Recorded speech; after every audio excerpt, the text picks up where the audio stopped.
All right, so if you've ever spent hours, maybe even days, getting your home lab just right, only to have it just die on you for no reason, yeah, this one's for you.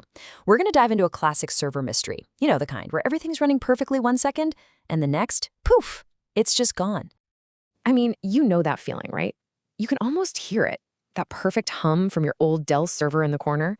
Proxmox is just chugging along, TrueNAS is serving files like a champ, and you're streaming some epic 4K movie without a single buffer. It's it's just perfect. It's that home lab nirvana we're all chasing. And then you decide to do something simple, like copy a big folder of files over the network, and just, bam, the whole thing vanishes. Your network drive disconnects, the Proxmox webpage is just gone. The server is completely dead to the world, and you're just sitting there staring at a frozen screen, knowing you have to do the walk of shame, to hit that power button for a hard reboot. Ugh. So, what in the world is going on? We've got a setup that is, by all accounts, totally rock solid. I mean, it was, until it suddenly wasn't. And this isn't some little bug or a random glitch, right? This is a full-on catastrophic nosedive that only seems to happen when you do one specific thing. Okay, so let's put on our detective hats and break down the scene of the crime. Okay, so the setup itself is about as classic as it gets for a home lab. We're talking a trusty old Dell server, probably picked up for a song, running Proxmox. And inside that, there's really only one important VM, TrueNAS. We've given it a decent chunk of memory, 8 gigs out of the total 16. And its whole job, its entire purpose in life, is to just serve files to a Jellyfin media box. Super simple stuff. Shouldn't be a problem, right? And this is where it gets really interesting. This is the clue that cracks the case wide open. You see, streaming a movie?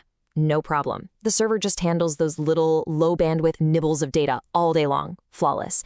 But the second you try to copy a big file, a sustained heavy I/O operation, that's when the whole server just gives up the ghost. That contrast, that's our smoking gun. All right, so with a clue that specific, the real bug hunt begins. And you know how it goes. You got to start with the usual suspects, right? Is the hardware acting up? Did I mess up a setting somewhere? You have to rule out all the obvious stuff first before you start digging into the really weird things. So, step 1, blame the drives. It's always the drives, right? But nope. Run SMRT checks, run ZFS scrubs, everything comes back squeaky clean. Okay. Maybe TrueNAS is just a memory hog? Let's try cutting back its RAM allocation. And no change. Still crashes. Fine. Maybe it's a flaky SATA port on the motherboard. Let's move the drives to the more stable ports. And nothing. The gremlins are still there. The frustration is real at this point.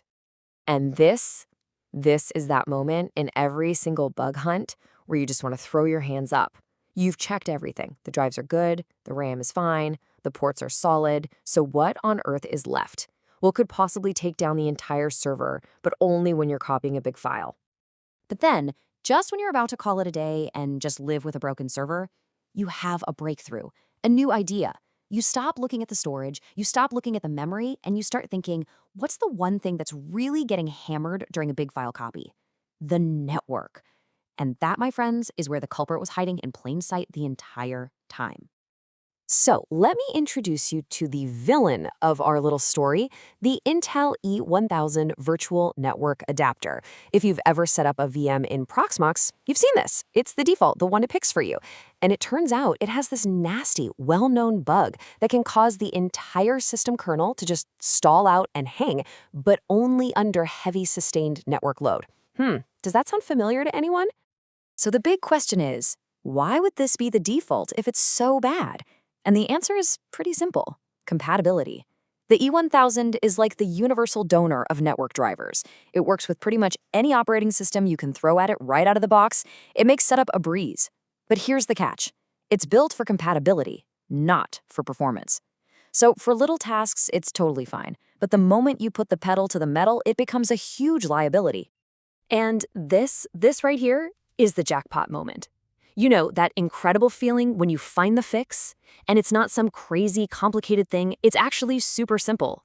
This is the one little tweak that takes this crash-happy, frustrating server and turns it back into the solid, reliable workhorse you knew it could be. So here's the showdown. On one side, you've got the Intel E1000, the compatibility king that can't handle the pressure. And on the other, you have our hero, VMXNet 3.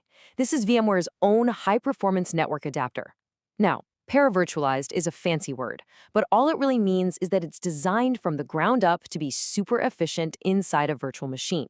It's fast, it's stable, it's been battle-tested for years. It is, without a doubt, the solution. And the best part? The fix is ridiculously easy. Seriously, it's 3 steps. Step 1, you hop into your TrueNAS VM and install the VMware tools to get the right drivers. Step 2, shut down the VM, pop over to the hardware tab in Proxmox, and just switch the network card model from E1000 over to VMXNet 3. And step 3, you reboot. That's it. You're done. So, what's the result of that little 3-step dance? Oh, just pure, beautiful, uninterrupted stability. We're talking sustained transfers maxing out the gigabit line at 100 megabytes per second with not even a hint of a stutter. The crashes? Gone. The server? Finally rock solid. That number you see right there, that's not just a speed test. That is a trophy. That's the victory lap of a successful bug hunt. But hey, the story never really ends with just one fix, does it? Any true Homelabber knows that solving a problem isn't the end, it's the beginning. It's an opportunity to ask, okay, what else can I improve? It's about taking that victory and leveling up your whole setup to make it truly bulletproof. So where do you go from here? Well, you could start getting proactive with monitoring tools like Zabbix so you see problems before they happen. You can squeeze a little more performance out of TrueNAS by turning off A time on your datasets. And of course, there's always building in more redundancy with ZFS using mirrors or RAID Zs. The whole point is that the tweaking never really stops, you just keep optimizing. And you know, that's really what this is all about. These moments of pure frustration, they're kind of the heart and soul of the Homelab hobby. It's not about buying the best, most perfect hardware. It's about the chase. It's about that incredible feeling of satisfaction when you finally find the fix. It's the adventure of taking what you have and making it better, stronger, more resilient. So next time your server gives you grief, don't just sigh and hit reboot. Hunt that bug, claim that win, and never, ever stop innovating.